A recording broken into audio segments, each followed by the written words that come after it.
안녕하세요. 방구석 목사입니다.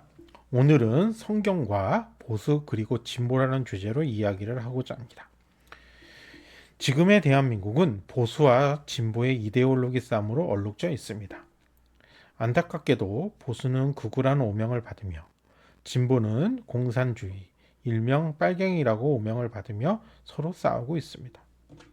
그 싸움의 모습을 보게 되면 보수는 기존의 질서를 유지하고자 하는 입장이고 진보는 새로운 질서를 세워야 한다는 입장이 서로 대립하고 있습니다. 그래서 진보 세력들은 이 세상을 개혁해야 된다고 말하고 있습니다. 그러면 성경은 개혁에 대해서 어떻게 말하고 있을까요?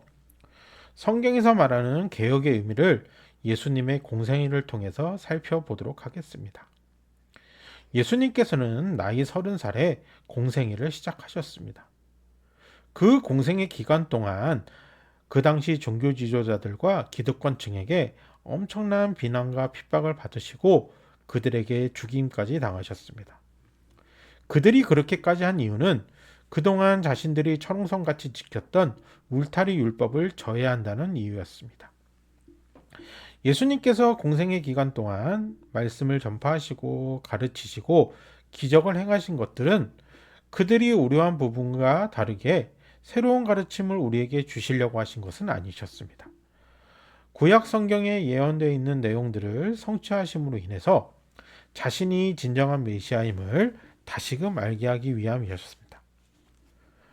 예수님을 핍박한 자들 입장에서는 자신들이 구축해 놓은 질서를 파괴하려 한다고 하여 예수님을 핍박하고 죽였지만 정작 예수님께서는 그들이 절대적 가치로 믿고 있는 구약 성경을 성취하러 오셨다라는 겁니다.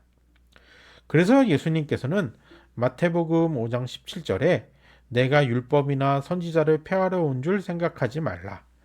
폐하러 온 것이 아니오 완전하게 하려 함이라 이렇게 말씀하신 것입니다. 그럼 여기서 질문을 하나 드리겠습니다. 과연 예수님은 우리가 말하는 보수주의자일까요? 아니면 진보주의자일까요? 종교 지도자들 입장에서 보게 되면 자신들이 구축해 놓은 질서를 엎어버리고 새로운 질서를 세우려고 했기에 표면적으로 볼 때 종교적 진보주의자로 볼 수 있을 것입니다.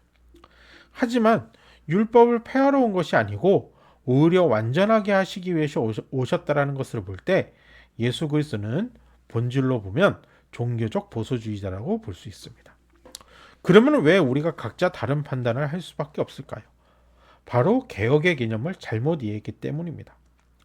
우리는 개혁이라는 단어를 진보의 전유물로 생각합니다. 하지만 개혁은 오히려 보수의 가치를 실현합니다. 개혁을 영어 단어로 살펴보겠습니다.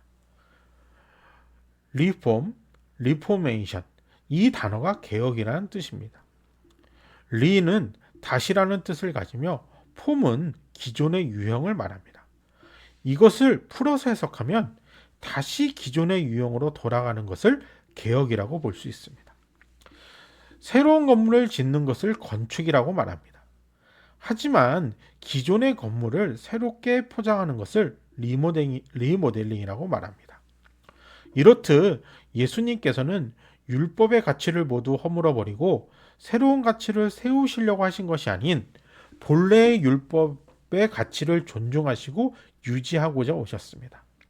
더 나아가 율법의 가치를 잘못 적용하고 있는 기존의 질서를 다시금 올바르게 세우시기 위해 오셨다는 것입니다. 이는 종교개혁 슬로건에서도 이와 같은 정신을 찾아볼 수 있는데 종교개혁 슬로건이었던 성경으로 돌아가자인 이유가 성경보다 교회의 권위가 높아져서 잘못된 교황의 판단으로 하나님의 말씀이 오해되고 훼손되자 다시금 교회가 성경 밑으로 돌아가서 말씀에 맞게 교회의 역할을 감당하고자 한다는 것이 가장 큰 종교개혁의 의의라고 할 수 있습니다. 그래서 종교개혁자들은 말씀으로 늘 개혁되어야 된다고 했습니다. 이는 늘 자신을 돌아봐 말씀으로 돌아가야 된다는 의미입니다. 늘 개혁되지 않으면 자신들도 새로운 시대에 변화되지 못하고 수구적인 면모를 벗어나지 못한다는 것을 알았기 때문입니다. 천주교 입장에서는 자신들이 구축해 놓은 질서를 무너뜨린다고 하여 종교개혁자들을 이단 취급했지만 실제로는 오히려 교회의 권위를 말씀보다 낮추었던 초대교회의 신앙으로 돌아가고자 한다는 것이 종교개혁의 이유임을 볼 때 개혁은 진보의 가치보다 보수의 가치가 더 가깝다고 말할 수 있습니다. 하지만 개혁을 하고자 하는 사람들은 기존의 가치를 견고히 하기보다 새로운 어떤 것들을 찾아 시도하려는 경향이 더 많습니다. 개혁은 앞서 설명했듯이 기존의 가치를 리모델링하는 것이지 모든 것을 뜯어고치는 혁명은 아닙니다. 쉽게 예를 들면 우리나라는 자유민주주의와 법치주의, 시장경제라는 엔진을 가지고 성장한 나라입니다.